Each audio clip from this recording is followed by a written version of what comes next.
Thank you very much for that introduction. I'm going to talk to you about brand strategy. And the key word in there is strategy. There are very few cities or countries in the world, when looking at the concept of branding their nation or branding their city or part of a city, that are actually very strategic about it. Most of it's done for short-term gain, as I'll explain with some examples. I'm only going to have a couple of word slides. I'm not going to read them out to you. You can all read. I don't think there's any blind person here. I think you all read English. The point of this is the structure. I learned a long time ago from observing a presentation by Steve Jobs in San Francisco that pictures often speak louder than words. So I'm going to treat you to quite a lot of pictures, which I hope will resonate with you, because every point I'm going to make is about what we're looking at. And I'm going to talk a little bit about why I think it's important. A lot of places think that place branding is about a new logo, a new tagline, or a new marketing slogan for their place. Short-term economic gain, usually driven by a political elite. Not actually really telling a powerful story about the place, what it does for its own people, and what it does for the good in the world. I'll come back to this concept of good in the world a few times. Recently, a former colleague of mine in an agency called Place Brands, which we set up in 2003, now quite famous for his work on nation branding, Simon Anholt, actually has produced a concept of good nations, much debated about. And I'd been working in one of the countries, in fact, the country that he reckoned was the best nation at being good for the rest of the world, which is the Republic of Ireland. And weirdly enough, that took the Irish political elite completely by surprise. And indeed, some of them were in denial about it, having gone through a major economic crisis from 2008-9 till the present, with a lot of politicians now in jail, a lot of bankers indicted for misspending both private and public wealth. How could that be good? But when compared to what other countries were doing, and compared to what their diaspora of the country is doing, they rank very highly. And it's always interesting to me to notice that very few countries strategically use their diaspora, their people who have gone abroad, to actually use them as ambassadors for the good that they're doing in the world. A lot of diaspora is talked about in terms of the money they send home, and it's particularly often the case referred to with African nations, with the earning capacity of their talented diaspora overseas. Our press focuses on the money transaction, not the actual benefit those people are providing in the countries that they're now possibly citizens of, who are maybe hosting them. So nation branding actually is in danger of not listening to what I think is a bit of a wake-up call to get it right, because they've been playing at it, in my view, for about 25 to 30 years. Historically, a lot of this started way back in the 1960s with trying to sell people destinations for them to go on holiday to that weren't their home country. Mainly in Western Europe, but now it's global. Destination development, destination marketing is a very big industry. When you actually often compare the gross product national added value of tourism to a country's economy, they're often not promoting what's being done locally at home, the benefit of that economic development. And that's only just beginning to be featured in nation branding and in city branding now. And for a long time, the focus has been on tourism. So we're beginning to see now, it's also about selling places to inward investors, to bring in global capital. But actually, a lot of the time, the thing that inward investment gives to a nation is not just money, it's know-how. And it's actually commitment to that place for a period of time. What you're wanting to do is not just grab the money. As a nation, you want to be able to bring people in who are sympathetic to your own goals and objectives. And how do you do that? Well, you've first of all got to know what your goals and objectives are, rather than just accepting any old kind of investment. And are you accepting investment that's actually going to rape the environment of your country by the extraction of minerals or ores or whatever it might be? So in other words, short-term gain for long-term pain. This has got to change. People have got to take a long-term attitude to this, and a much more, if you like, analytic perspective of it. The other thing that many nation branding strategies, city branding strategies haven't done is actually address the people of the place they're talking about and involve them in it.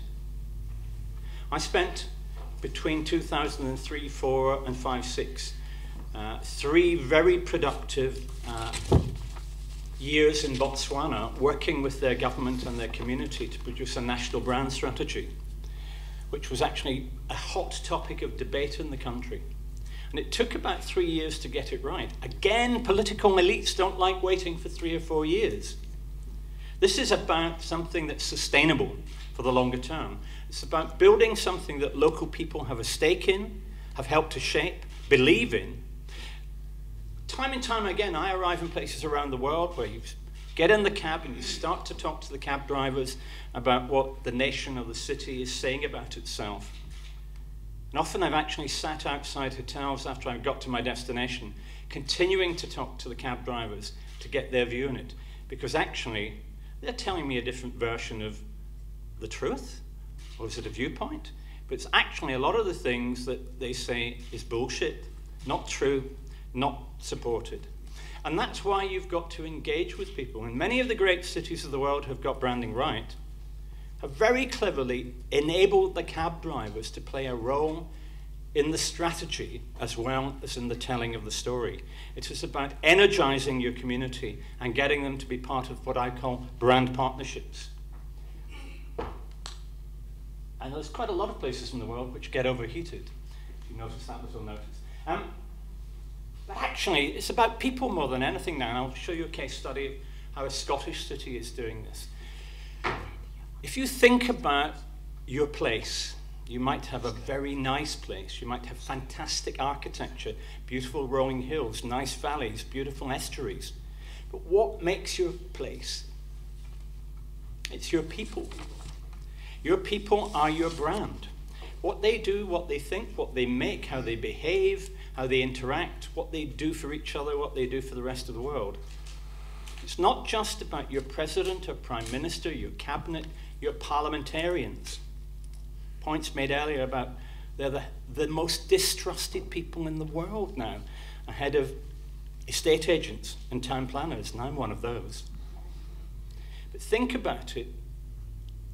If you're actually carrying your brand message via people that your people don't trust, what is the likelihood of them believing in that?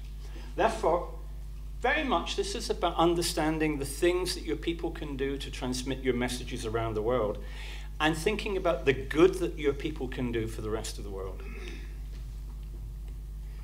It's also about retention of business. It's not just about economic development through inward investment. There are many places in the world where if you do an audit of the value of the last year's inward investment, and you set against that the value that's lost because local companies have not been supported or given help and assistance in some way, or have been allowed to go out of business for various reasons of bureaucracy or law or taxation or whatever it is, you often find that the balance is a lot of loss for a little gain.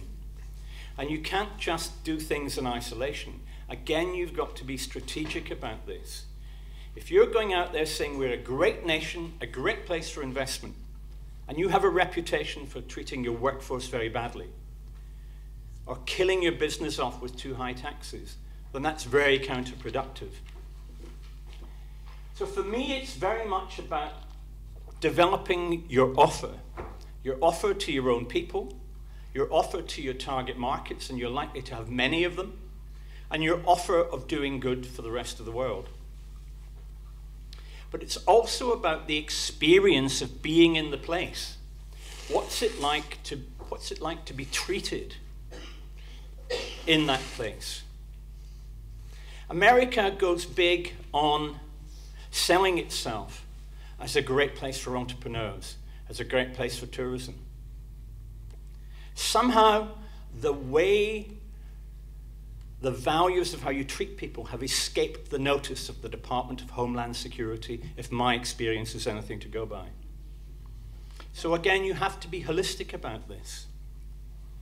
If you're going to be attracting tourism from around the world, investors from around the world, point was made earlier about getting the visa regimes right. If you're trying to attract talent to work in your companies, you've got to think about the visa regimes. This is not just about high-end advertising, we're a great place to live and work.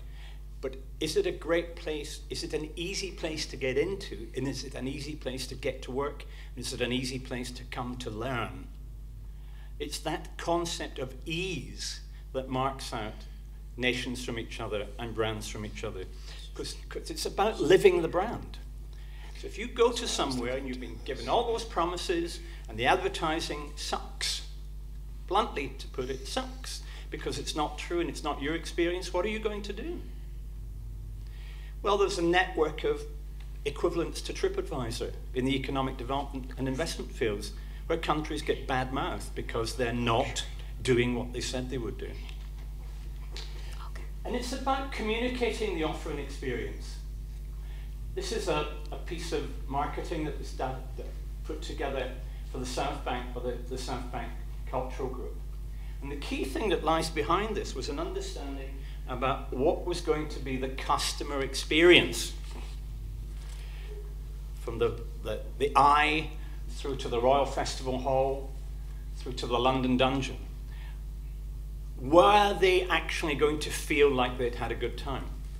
Were they going to feel like what they'd been promised had been delivered to them? And that's very fundamentally key when you're thinking about inviting people to come and experience contact with you, experience dialogue with you, experience conversation with you. What's it going to be like? And it's about understanding that you don't have one market. You might have a target market of a country you'd like more people to come from. But countries are enormously varied. So one of the things you've got to be thinking about is who are your priority target markets? Who are the audiences that you most want to be in conversation with? And certainly in the field of economic development and industrial development and inward investment, this is not about building a huge economic development supermarket with lots of goodies on the shelves. It's actually about entering into conversation with a company or an individual about how your country or your place or your city can help them overcome their challenges and realize their opportunities. Because if it becomes the economic development supermarket shelf, it's a zero-sum game. Because most countries of the world compete in the same way. Rent grants, new roads, ferry terminals, whatever it is.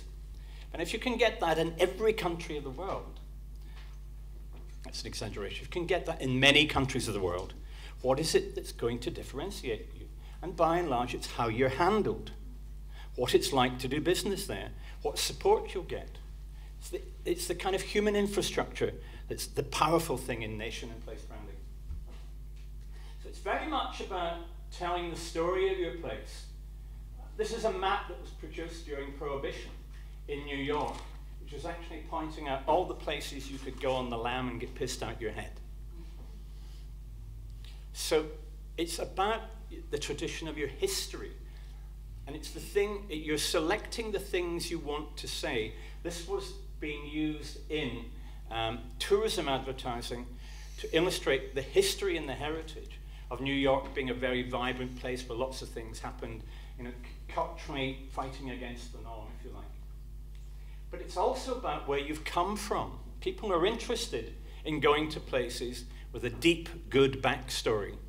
Very few people go on holiday to places where there's nothing of interest. Yes, some people go to places like the Arctic, the Antarctic, the Sahara to experience the environment. But an awful lot of industrial and tourism marketing is actually predicated on we've been around, we have a heritage, we have a history, we know what we're doing, we're interesting, we're people you want to know, we're people you want to have conversations with. And it's about where you are now. It's about how you operate. It's about how you treat people. It's about what you're trying to offer. And it's certainly your ambition. It's about where you're going. This is the architect's image of Victoria Island in Lagos, where I've been working for a few years on a new university. And on the left-hand side is a very typical Lagosian scene. It looks very chaotic. Believe me, it gets much worse than that. But it actually works. Put a Western European policeman on a crossroads in Lagos and they'd have a heart attack. But believe me, the local guys have figured it out and it works. But where they're not saying let's perpetuate absolute traffic chaos.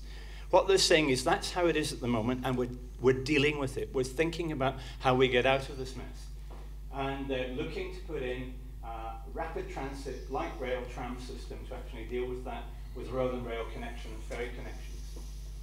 So let me turn then to what's the role of culture in place branding? Culture is a very powerful attractor when combined with other things. And did anyone here go to the Glasgow Commonwealth Games? Shame on you. I'm Glaswegian, so shame on you. But the key point is it wasn't, they learned from London. There was a huge menu, including programs on the BBC, of programs about culture locally. And it wasn't just a presentation of Scottish or Glaswegian culture.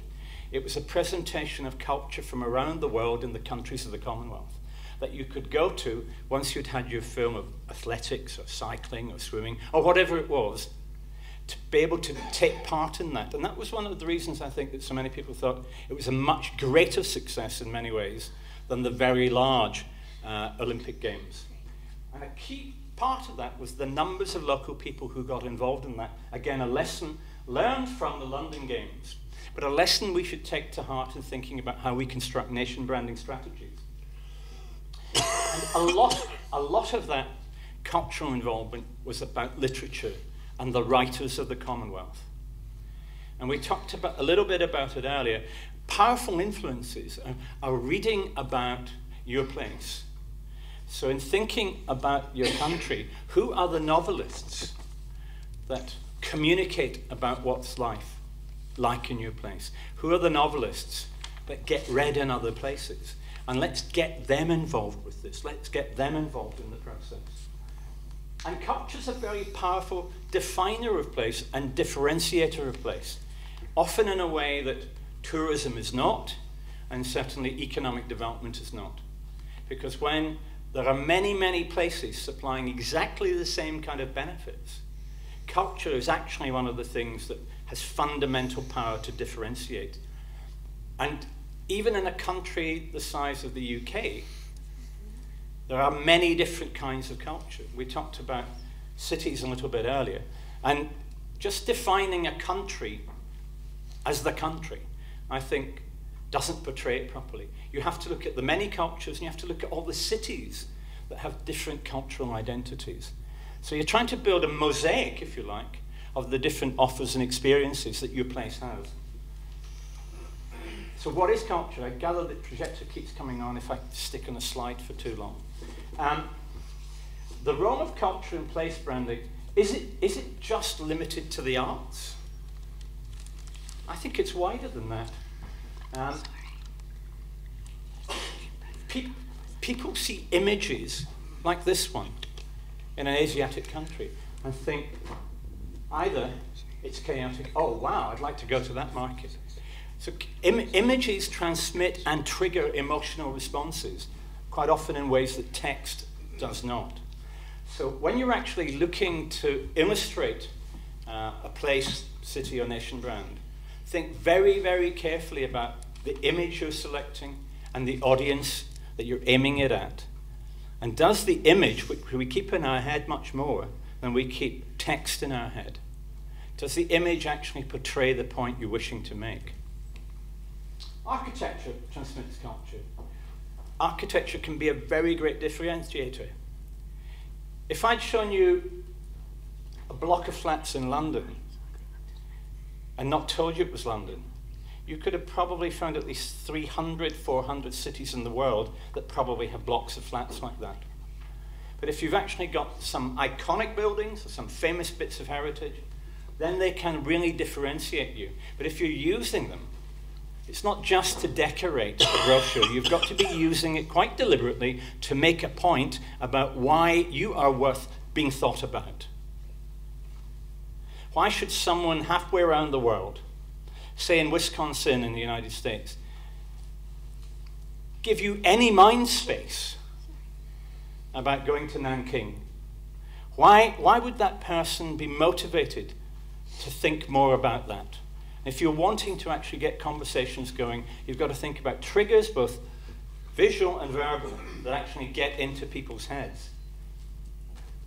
And much forgotten about, but right around the world, textiles and the people who make them and the history of it transmit the brand.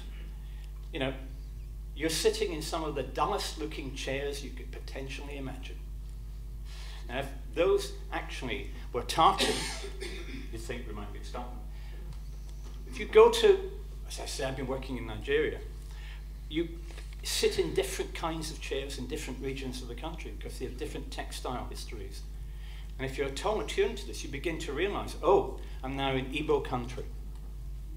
And these things are important if you are trying to give the richness of your place. Don't reduce it to single stereotype norms, because most of the time they're not accurate.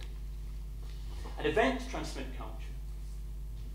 One of the things I thought was wonderful about this photograph is this is the annual Highland Games in Vancouver, and this chap, this young kiltie, had the sense to pick a kilt that was exactly the same tartan as the decoration on the stage. Didn't help him win the competition, but he showed affinity. You may not yourselves think about this in this way, but I certainly do, that city and national governance transmit culture. The way you are governed says an awful lot about your country. For example, how we educate people and care for their welfare transmits a lot of information about how you're governed and care.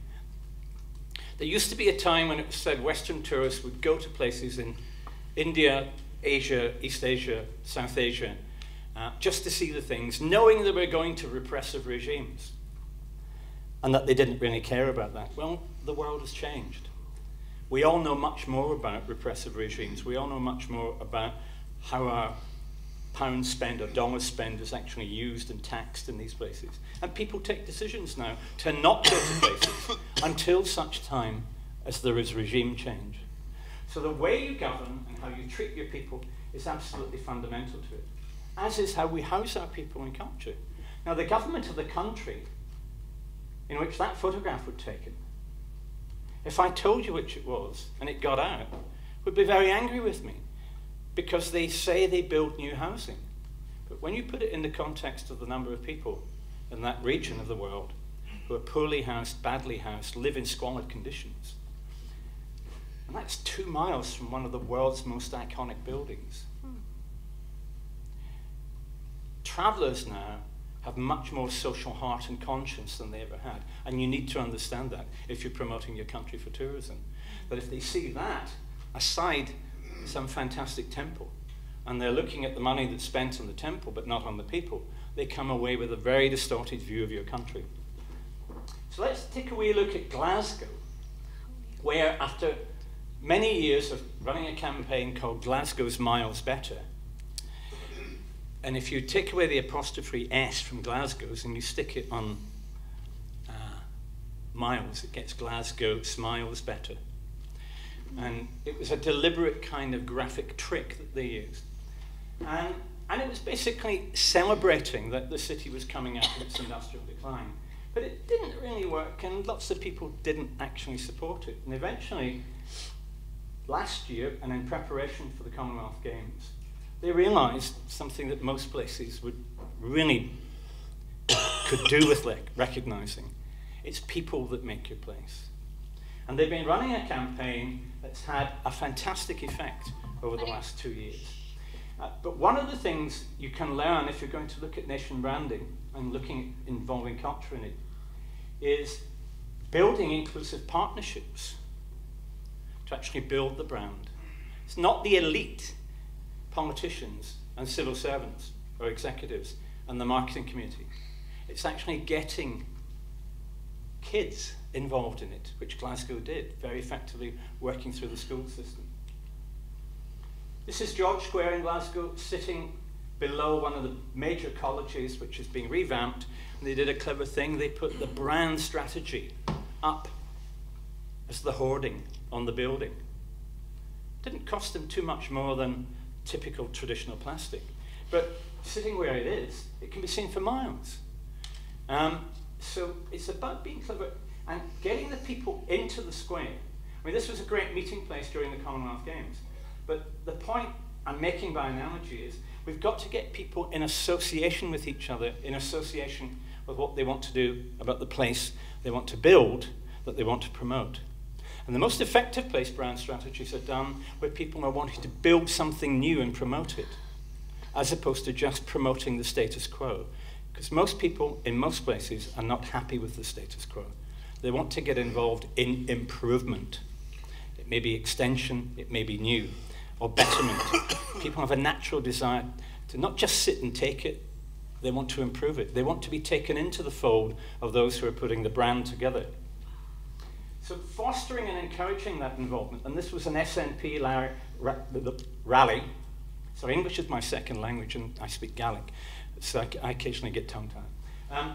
We need to foster that involvement. George Square became the great gathering point on alternative nights for people of the different parties, the ones who wanted to get out of the United Kingdom, and the ones who wanted to stay. And if we can find ways of harnessing that energy, that commitment to change, to build a brand for the city or a brand for the country, 87% of the population voted. Most city brands are lucky if they get about 4, 5, or 6% of people responding to public consultation on them. And then no wonder people turn around and say, it's not what I wanted. Sometimes it's a little unfair that they say that, because they didn't participate, but they weren't given reasons. They weren't given benefits for participating. They weren't given incentives for participating. So we need what I call participative leadership. There's not a single politician, marketing person, promotion person, government person in there, but all those people contributed to participate in building People Make Glasgow Better, because they could understand it and relate to it. Using the powers of social media, you now can have massive reach and massive involvement in ways that traditionally people would telephone you or send you questionnaires in the post. It's much more instant now. It's much more interactive now. And it's about having a permanent conversation with your people about the brand you're building for the improvement of your place. We need to harness the private sector. And one of the great things that the private sector did in Glasgow was they carried the PR for this initiative. They were inside the tent as opposed to standing outside the tent and doing what people stand outside the tent usually do to those inside the tent, if you know the English metaphor. And if you don't, I'm not going to tell you until after the microphone is switched on. But you need to harness that power of community. These are scenes again in George Square at the end of the Commonwealth Games, where people had made banners to people who were the athletes to thank the people of Glasgow for the way it worked. We want to be able to harness that energy, and we proved it can be there through the election, and we proved it through the way people take part in the Commonwealth Games. That if you can strike that chord, you can get a massive amount of involvement. Let me briefly take you through a case study I've been doing in Cork, in southwest Ireland.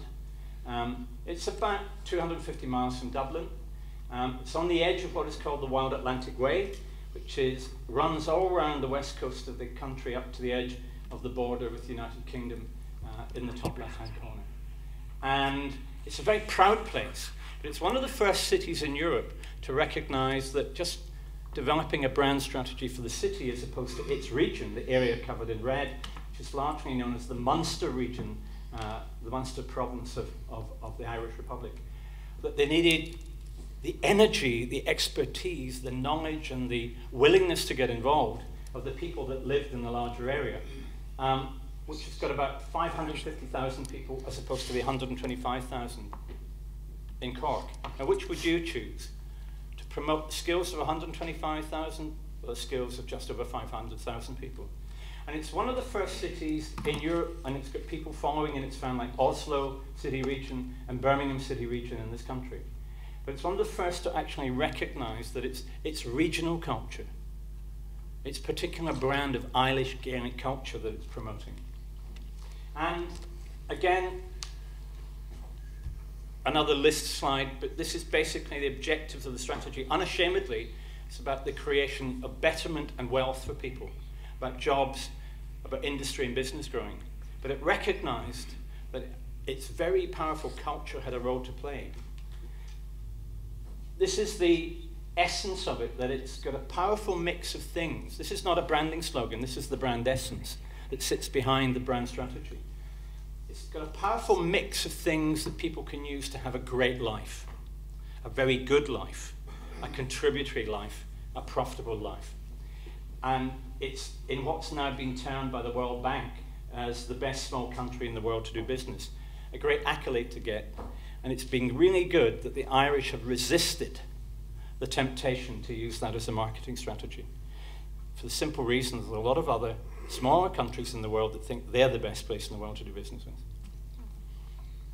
And so they're not entering into that level of stupid competition. It's essentially about developing business, but modern business. But one of the things we've recognized through doing this work and in other places, that the cultural offer that attracts the tourists is actually powerful and fundamental to keeping people and attracting new people to come and live and work and learn and set up business. And in actual fact, what it shows and throws into sharp relief is that for years we've been using the cultural contribution to promote tourism.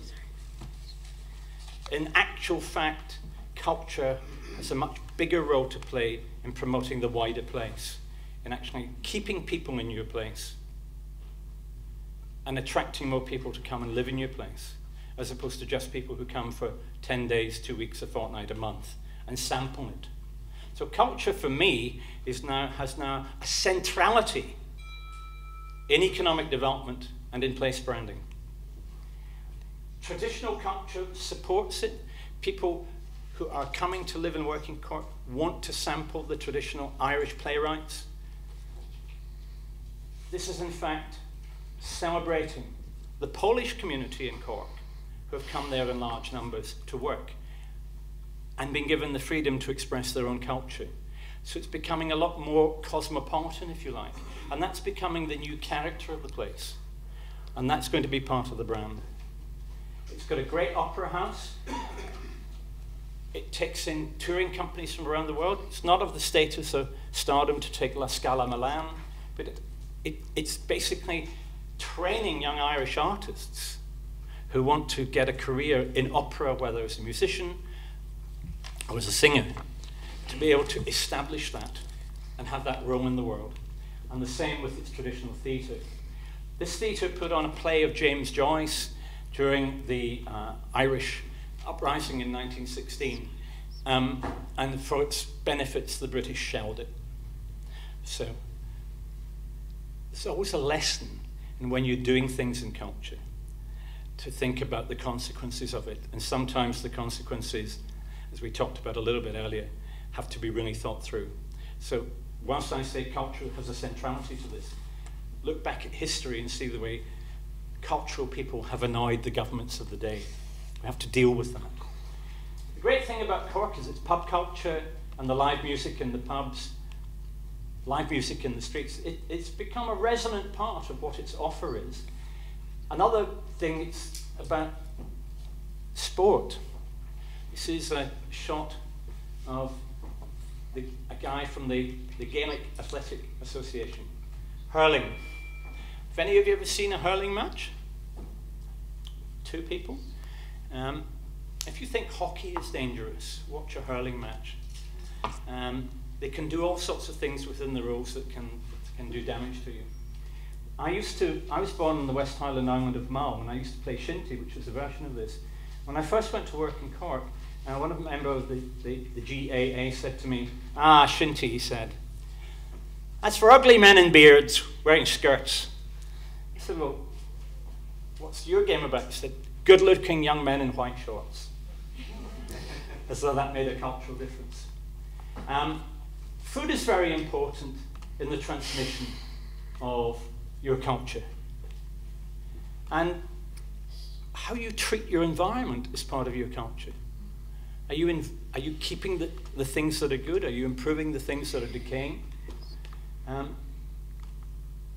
innovative are you? I mean, innovation is now one of the key watchwords of international competitiveness. Innovation is not necessarily about brand new things. Innovation is very much about improving what you're already good at. And people like to get an understanding of the character of the people. And the people of this part of Ireland have a culture of what they call independent thinking. They were known as the rebel county during the Irish Civil War from 1918 to 1923. And some people still celebrate that. But effectively, this is part of its international, if you like, definition, that they're very independent thinkers. And as part of that being independent thinking, they're trying to build on that. And it's a live Gaelic culture with a lot of dance, a lot of songs you've seen, a lot of events that are taking place. So we're building this in a brand proposition. A brand proposition is a proposal to a particular group of people about the benefit you can give them of either trading with them, coming to the place, investing in it, coming to live there, work or learn. It's a proposition. But you've got to frame it in such a way that it will attract them. And in summary, the people who live there feel that their proposition is, we are very big on life. You will have a very good life in our place. It's a great place to move to because in part the culture's so rich and it's immediately available to you. And you get invitations to participate in it. And it gives you insights into the tradition of the culture, quite deliberately. So this is from a great play by a man called Brian Friel called The Dancing at Lunasa. And it's actually about a family of 5 women who live on a farm who are thinking of going on the Friday night to the dancing at Lunasa. But they never actually get to leave the house because they can't agree on the moves they're going to make in the traditional Irish dancing. It's a famous play. It's well worth seeing if you ever get a chance to do it.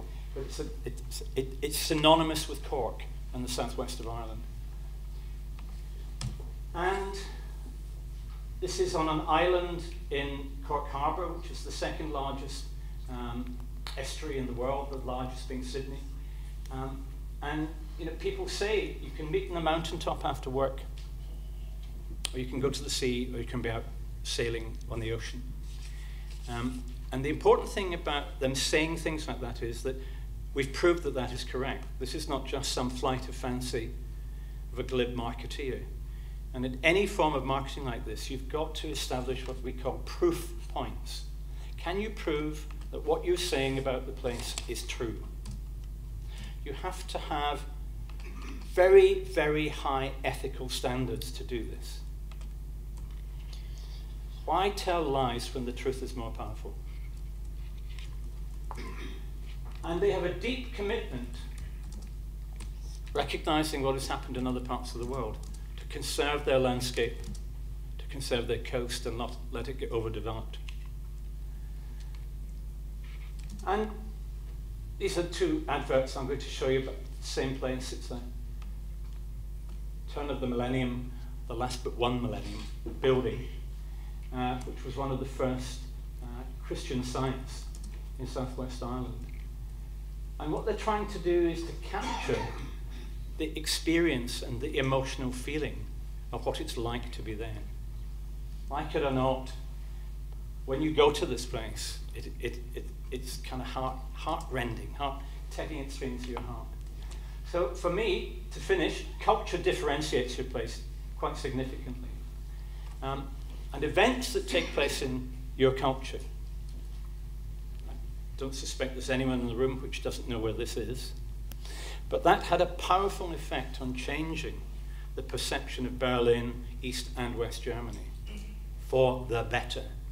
And people remember events as powerful triggers to understanding your brand. Live culture characterizes your place. Think about numbers of people who come out to other parts of the world to enable you to sample the culture. Live dance trips, musicians, poets, authors giving readings. But at the root of it, your people transmit your culture, which is why the Glasgow example is so powerful. They finally woke up to the fact that the people are their most cultural ambassadors. They're people in the way that they handle other people, welcome people, and indeed deal with each other in their own environment. Have a great story to tell. Be clear and consistent on your messaging. One story doesn't tell everything. This is from a brand campaign about Great Britain. The emphasis on being great, to great places. And it avoided the trap of one story doesn't tell all. And it avoided the trap of one image and one identity. Really do the place justice. There's a whole series of these images. And what they effectively recognized is that Great Britain has a variety of types of market. There's very rarely is one type of person your target market. Great Britain is a historical term for the Union. We still are in one. And rather than use that by itself, they thought, how can we identify the range of things we think we're good at, that it's great to be here for, that's great to come and see and do. And that was a useful indication that they'd realized nations have multiple market audiences. And each of them has different interests. And in targeting those audiences, you need to understand what is it they're trying to do with their lives. Where are they wanting to go for their entertainment, their leisure, their heritage, their learning, or their work? And what can you offer them? And it's not about you being better than any other place. So let's not get into the zero-sum game of trying to outcompete people and saying New Zealand is better than Australia, is better than Samoa, is better than Fiji. This is about saying, if you are wanting to learn, we are a great culture to learn in. If you're wanting to bring up a family, we have a great support system for families in our country. And don't assume your audiences are all alike. Can anyone tell me who the character is? Waldo. It's Wally. Wally. Children's book hero. But it's just to illustrate, and this is a Cork festival, to find the real Wally, and it happens every year. And tens of thousands of people now take part in it. Can you imagine Trafalgar Square, Piccadilly Circus, the Pall Mall, and the Strand full of Wallies? Well, yeah, just walk out there now. No, I'm being facetious. But your audiences are not all alike. You've got to do a remarkably detailed, rigorous analysis to figure out who you're after. And know your audience backside forwards. And avoid the temptation to tell everybody everything about your place. There's an old line from an Abraham Lincoln speech that I bastardized. You can't tell everyone everywhere everything about your place all of the time. Because if you do, that's what happens. Those of you who know your Old Testament will know that the tower was built to try to get people closer to God. But there were so many of them speaking so many different languages, saying so many things, it was impossible for God to hear. The Tower of Babel effect, remarkably, is consistently available around the world. There are too many messages going out to too many people. Focus. And while I'm saying you can't just have one set of messages, the set of messages you need to be clear on are the right ones to attract the attention of the target market, either at home or abroad. And I just leave you with that to read from a friend of mine and a former colleague. It's basically saying,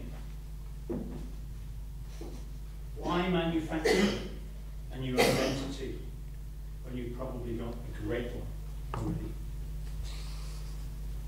In other words, don't let the marketeers frame your brand strategy. Thanks for your attention.